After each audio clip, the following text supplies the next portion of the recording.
SDM बीवी ने दिया धोखा। रामपुर गांव में अर्जुन अपनी बेटी रश्मि के साथ रहता था।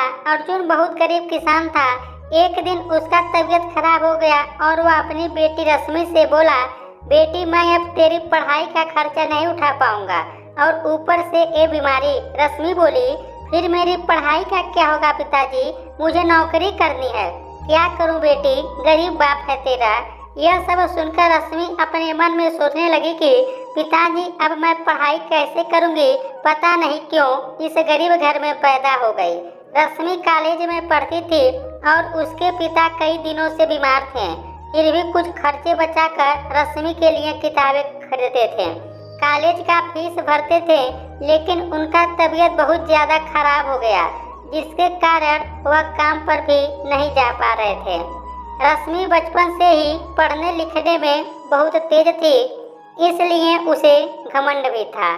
कॉलेज में वह एक लड़के से प्यार करने लगी, उसका नाम राजेश था। राजेश पढ़ने लिखने में बहुत कमज़ोर था। रश्मि राजेश से बोली, मेरे पिताजी का तबीयत खराब है, उनसे अब मेरी पढ़ाई लिखाई का खर्चा नहीं उठ पा रहा है, क्या तुम मेरी मदद कर सकते हो क्या? राजेश बोला, तुम पागल हो गई हो क्या, यहाँ मेरा खुद का खर्चा नहीं उठ पा रहा है। राजेश साफ साफ मना कर दिया। राजेश का सारा पैसा नशा करने में खत्म हो जाता था। रश्मि और मुश्किल में पड़ गई। घर पहुँचने पर उसके पिताजी ने कहा, बेटी मैं अब कुछ ही दिनों का मेहमान हूँ, इसलिए मरने से पहले मैं तुम्हारी शादी करना चाहता हूँ। एक अच्छा लड़का है, बेटी तुम उससे शादी कर लो, लड़का अच्छा है, वह लड़का सब्जी बेचता है। यह सुनकर रश्मि का मूड खराब हो गया। स्कूल गई तो राजेश से सारी बात बताई। राजेश बोला, तुम शादी कर लो और फिर पति के पैसों से पढ़ लेना और नौकरी भी कर लेना। रश्मि घर आकर शादी के लिए हाँ कर दी।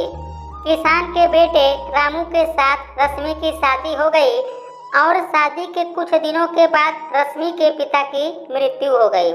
रामू की माँ मालती बहुत अच्छी थी। मालती रश्मि से बोली कि तुम इस घर की बहू नहीं बेटी हो। रश्मि बोली, वह सब तो ठीक है माँ जी, पर मैं घर का काम नहीं करना चाहती हूँ, हम पढ़ाई करना चाहते हैं। सास बोली, हाँ हाँ रामू ने हमें बताया है, तुम पढ़ाई करो, खर्चा हम उठाएंगे।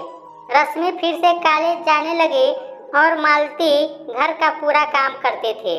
एक दिन रश्मि सोई थी, तभी सास से आकर बोली, कुछ काम था रसोई में, मेरा हाथ बटाओगी, मेरी तबीयत कुछ ठीक नहीं लग रही है। रश्मि गुस्सा हो गई, मैं यहाँ काम करने नहीं आई हूँ, तबीयत खराब है तो क्या हुआ, खाना बनाइए और हमें खिलाइए। तभी रामू बोला, ऐसे कैसे बात कर रही हो माँ से? रश्मि गुस्से से बोली, ठीक से बात कर रही हूँ तुम्हारी माँ से। रामू और मालती शांत हो गए। एक दिन रश्मि को कॉलेज से निकलने में थोड़ी देर हो गई। कॉलेज पहुंचकर रश्मि ने देखा कि राजेश किसी और लड़की से बात कर रहा है। रश्मि को आते देख वह लड़की वहां से चली गई। रश्मि राजेश से बोली, लड़की कौन थी और मुझे देखकर भाग क्यों गई? राजेश बोला, वह दोस्त है, मुझसे पढ़ाई की बात कर रही थी। रश्मि बोली, तुम और पढ़ाई? राजेश बोला, क्यों हम पढ़ाई नहीं कर सकते क्या? तुम किसी और से शादी कर सकती हो और हम किसी से बात भी नहीं कर सकते क्या? रश्मि चुप हो गई। वह राजेश के प्यार में पागल थी। उस दिन कॉलेज के प्रोफेसर ने कहा कि हम सब लोग घूमने जा रहे हैं 1 सप्ताह के लिए, उसके लिए 10,000 रुपये लगेंगे। राजेश ने रश्मि से पूछा, रश्मि जाओगी ना घूमने, हमारी सुहाग रात हो जाएगी। रश्मि बोली, जाने की इच्छा है, पर इतने पैसे कहाँ से लाएं? राजेश बोला, क्यों अपने पति से कहो, चलो ना रश्मि, बहुत मजा आएगा।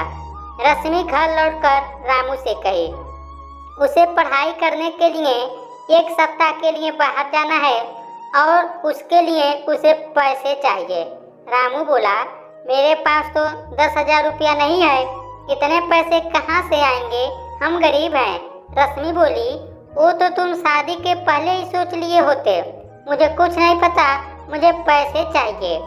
रामू बोला, ठीक है, तुम अपनी पढ़ाई करो, मैं कुछ करता हूँ। रामू अपने जमीन का एक हिस्सा गिरवी रख दिया और उन पैसों से रश्मि राजेश के साथ घूमने चली गई। मालती रामू से बोली, बेटा, वह जमीन हमारा आखिरी भरोसा है, वह भी अगर चली जाए तो हम खाएंगे क्या? रामू बोला, टेंशन मत करो माँ, रश्मि को नौकरी मिल जाएगी तो जमीन छुड़ा देगी। माँ आप निश्चिंत रहिए, रश्मि दिल की अच्छी है। 10 दिन बाद रश्मि घूमकर घर आ जाती है। अब उसे नई किताब चाहिए थी। वह रामू से बोली। रामू ने कुछ पैसे उधार लेकर किताब खरीद दिया। रश्मि को पढ़ाने के लिए रामू बहुत से लोगों से पैसे उधार ले लिया। उसे धमकाने लगे। रामू को रश्मि पर भरोसा था, लेकिन रश्मि सिर्फ अपने बारे में ही सोचती थी। देखते ही देखते रश्मि का कॉलेज खत्म हो गया और उधर रामू सारी जमीन गिरवी रख दिया, लेकिन फिर भी रश्मि का मन नहीं भरा। उसने रामू से कहा, सुनो, नौकरी के लिए मुझे एसडीएम का कोर्स लेना है, उसके लिए पैसे चाहिए हमें। रामू बोला, मेरे पास अब और पैसे नहीं हैं, सारा जमीन तो गिरवी रख दिया है, बहुत सारे लोगों से उधार भी लिया हूँ। रश्मि बोली, तो क्या हुआ, यह घर है ना, इसे भी गिरवी रख दो, नौकरी मिलते ही सब छुड़ा देंगे। रामू रश्मि के कहने पर घर भी गिरवी रख दिया। रश्मि कोर्स ले ली और कुछ ही महीने बाद उसे एसडीएम की नौकरी मिल गई। रामू बहुत खुश हुआ। सास बोली, आज हम सब लोग बहुत खुश हैं, हम तो धन्य हो गए। बहू, लेकिन अब धीरे धीरे पैसे चुकाने शुरू कर दो। रश्मि बोली, माँ जी, अभी अभी तो नौकरी मिली है, थोड़ी सांस तो लेने दीजिए। रश्मि नौकरी करने लगी और बैंक में पैसा जमा करने लगी। जब भी रामू उधार भरने को कहता था, रश्मि उसे डांट कर चुप करा देती थी। ऐसे ही 1 साल नौकरी करने के बाद बैंक में सारा पैसा जमा कर दी। एक रात रश्मि घर से निकल गई और राजेश के साथ भाग गई। सुबह जब रामू और उसकी माँ को पता चला तो वे दोनों पागल सा हो गए। तभी माँ बोली, तुमसे कहा था बेटा, सब कुछ गिरवी मत रखो, सब कुछ खत्म हो गया, क्या करूं, मैंने तो भरोसा किया था रश्मि पर। रामू जिनसे उधार लिया था वे लोग अपना पैसा मांगने लगे। पैसे ना देने पर रामू और उसकी माँ को मारने लगे। सभी लोगों ने मिलकर उन दोनों को घर से बाहर निकाल दिया। माँ और बेटे रास्ते पर भटकने लगे और भीख मांगकर खाने लगे। उधर राजेश रश्मि से कहा, रश्मि, अगर तुम्हारा पति तुझे पर केस कर देगा तो तुम्हारी नौकरी और सारा पैसा जब्त हो जाएगा। तुम उन पैसों को मेरे अकाउंट में डाल दो। रश्मि राजेश के अकाउंट में पैसे डाल दी और अगले दिन राजेश रश्मि को लेकर एक होटल में गया और बोला, रश्मि, ये पानी पी लो और थोड़ा सो जाओ, मैं कुछ देर में लौटता हूँ। रश्मि पानी पीकर सो गई और उसे बहुत जोर नींद आ गई और राजेश उसे छोड़कर चला गया। असल में उस पानी में नींद की गोली मिलाकर दिया था। 2 दिन बाद रश्मि की नींद खुली तो उसने राजेश को बुलाया। राजेश कहाँ गया? रश्मि ने राजेश के मोबाइल पर वीडियो कॉल की और वह चौंक गई। उसी लड़की ने कॉल उठाया जिसके साथ राजेश कॉलेज में हंस कर बात कर रहा था।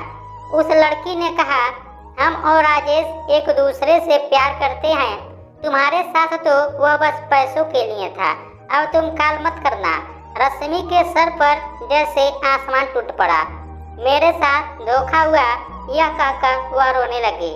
लेकिन अब किसके पास जाती? राजेश के लिए उसने अपनों से धोखा किया था। वह रास्ते पर जा रही थी और रास्ते में उसने अपने पति रामू और अपनी सास मालती को देखा। वह उन दोनों के पास गई और माफ़ी मांगने लगी। मुझे माफ़ कर दो रामू, माँ जी मुझे माफ़ कर दीजिए, मैं अंधी हो गई थी, मैं अपनों को पहचान नहीं पाई। रामू बोला, देखा रश्मि, धोखा खाकर कैसा लगा?